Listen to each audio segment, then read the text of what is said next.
It's an overall message to people that we're all, a lot of us are going through a hard time in life. Some people have been bullied. Some people are just stressed out. Some people are insecure. Some people are fat and overweight. And the world puts a lot of this shit in your mind. I call myself fat because I was fat. And people don't want to do that. They want to say, oh, don't call yourself fat. Don't call yourself dumb. If you're not real and raw with who the fuck you are, nothing's going to change. And in this nice new world that we live in, we want to hear, you're just a little big. No, man, you might be fat. A lot of us, mediocrity is everywhere right now. And we're all trying to find an easy way out. And we're judging ourselves. Let's say there's 10 people in this room and we're all mediocre.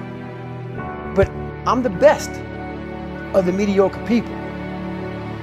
I now think I'm great. I'm great. We surround ourselves around people that make us feel great. They tell us what we want to hear. The second we put ourselves amongst the uncommon people, we don't like that feeling. That challenging feeling of that person who's waking up at 3:30 in the morning and say, hey, put your shit on, we're going for a run. We don't like that challenge. We like that person who says, hey, man, I don't feel good today, man. And they say, oh, it's okay, brother. Take a day off, man, we'll get a pizza and shit, watch the game. We like that. We love that feeling. Why? Because you understand, man, we're good, bro. We don't want that motherfuckers like this. Hey, man, no, bro. Get your fucking shit on, man. Stop being a punk.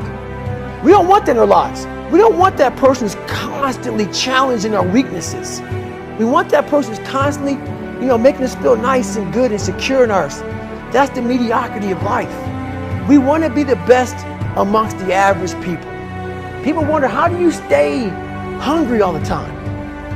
Because after I accomplish something, I don't sit back like a lot of guys who graduate buds, graduate this, graduate that. They get comfortable. They wonder why I'm getting weak, man. I don't know, I lost my edge. What's going on? Because once you hit the top of the fucking mountain, guess what happened? I'm good. I'm good, so you wonder why you're falling down now. Because once you reach the top of the mountain, you gotta build a fucking another one. That's mediocrity. There's a lot of people in mediocrity who have a nice resume, but they're one-timers, man.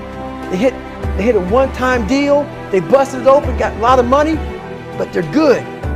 You're mediocre now, man. What are you fucking doing today, tomorrow, the next fucking day? That's why I don't listen to theorists. I don't listen to all that bullshit. I listen to a motherfucker who's like this, man. What's wrong, man? I'm fucking tired. Why are you tired? Because tomorrow, I gotta do the fucking shit again, man.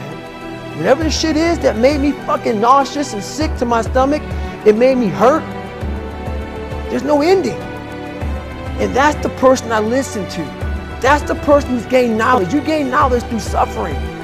And on the other end of suffering is a world that very few have ever seen. It's a beautiful world because that's where you find yourself.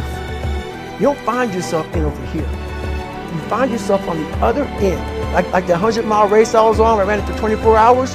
I found myself on the other end of that fucking race. That 19 hours, I found, wow, there's a whole nother fucking world out here that I've never even saw. But the world's in your mind. And that's what all that mediocrity is about. Mediocrity is contagious. I believe that most human beings are only living at about 40% of their capability. So the mind has a governor, like a car. If you're driving a car and the car has a governor on it, the car may say 130 miles an hour, but the governor is set for 91. Once that governor sets in, you get to 91, that car starts doing this. The car wants to go. The car wants to go, but that fucking factory said, we're not going past 91. We have a factory, a nice governor in our brain, and it's a survival mechanism. It protects us from pain and suffering. The second we feel that shit, our mind says, oh no, this isn't fun. We should back off. We should sit down, find something more comfortable. And there's something about the mind. The mind has the tactical advantage over you at all times. At all times of your life, the mind has a tactical advantage over you. Why is that? It knows what you're afraid of. It knows your insecurities. It knows your deep, dark lies. And it starts to push you away from that shit. It pushes you in a direction that is comfortable. The mind controls everything.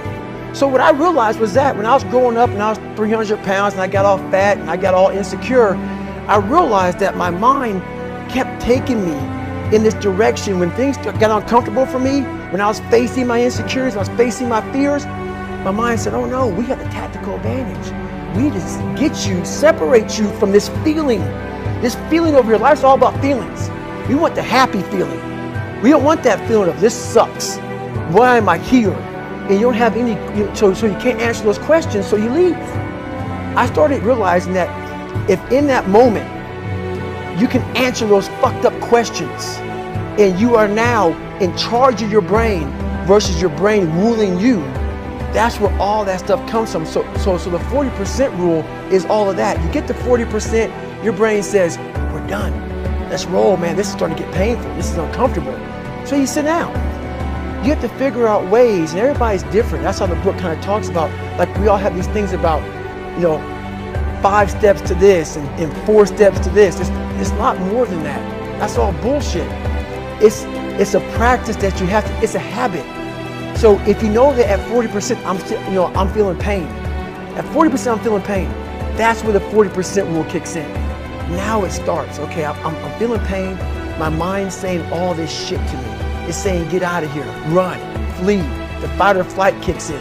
Okay, we're done. We're not good enough. It starts telling you all these things. You start to believe it because the mind controls all. This is the time where you have to gain control back of your mind. It's okay. Let me see if I can go 45%. And once you start giving yourself more and more hope and start realizing, okay, the mind starts to be, okay, what are you doing? We're supposed to be going right and you're going left. You start then controlling your mind. Start finding more in yourself. And then it goes from 40% to a lot further than that. But that's the start of it though. Get to the spot where your mind is saying stop. Wherever that is, you gotta get there first. And then that's when that shit starts to work. You gotta control yourself in that moment.